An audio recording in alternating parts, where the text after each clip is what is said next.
بسم اللہ الرحمن الرحیم۔ حضرت ابو ذر غفاری رضی اللہ تعالیٰ عنہ فرماتے ہیں، رسول اللہ صلی اللہ علیہ وسلم نے ارشاد فرمایا کہ جب تم گوشت پکاؤ تو اس میں کچھ پانی زیادہ ڈال لیا کرو، کیوں؟ تاکہ پڑوسی کے گھر میں بھی کچھ دے دو۔ یہ آپ صلی اللہ علیہ وسلم نے پڑوسی کے حقوق بیان فرمائے ہیں۔ نہیں ایسی چیز جو عام طور پر ہمارے گھروں میں نہیں پکتی، کبھی کبھار بناتے ہیں، کسی موقع پر ہم بناتے ہیں، مہمانوں کی آمد پر ہم بناتے ہیں، تو فرمایا تھوڑا سا اس میں پانی زیادہ ڈال لیا کرو۔ اگر اس چیز کی مثال کے طور پر گوشت زیادہ لینے کی ہمت نہیں ہے تو کچھ پانی ڈال لو، کیوں کہ پانی کے ڈالنے میں تو کوئی خرچہ نہیں ہوگا، کچھ پانی ڈال لو، شوربہ بن جائے گا، تو یہ شوربہ کو ایک آدھی بوٹی، ایک آدھی آلو یہ اس پڑوسی کے ہاں بھی پہنچا دو، کیونکہ وہ بھی تمہارے پاس اور تمہارے ساتھ رہتا ہے۔ پڑوسیوں کی 3 قسمیں ہیں۔ ایک وہ پڑوسی جو کافر ہے، نہ مسلمان ہے نہ رشتہ دار ہے، اس کا بھی ایک حق ہے کہ اس کے ساتھ تعلقات اچھے کیے جائیں۔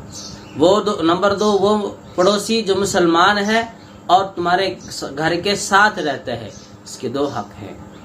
اور نمبر 3 وہ پڑوسی جو رشتہ دار بھی ہے، مسلمان بھی ہے اور تمہارے گھر کے ساتھ اس کا گھر بھی ہے، تو اس کے 3 حق ہیں۔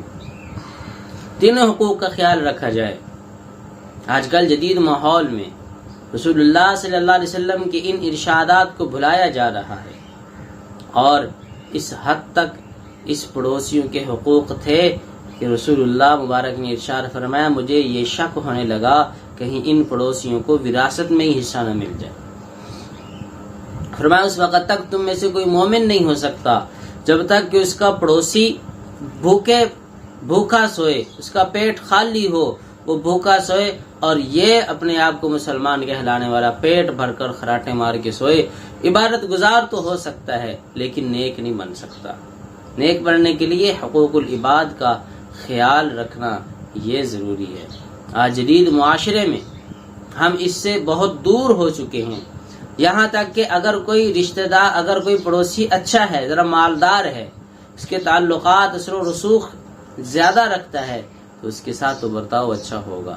کیا حال ہے حاج صاحب؟ خیریت ہے؟ اس کے ساتھ دعا سلام اچھے ہوں گے، دوسرے چوتھے دن اس سے ملاقات ہوگی، کوئی چیز بنی ادھر بھیج دی جائے گی، اپنی بیٹیاں بیٹے ادھر جائیں گے حال احوال لینے۔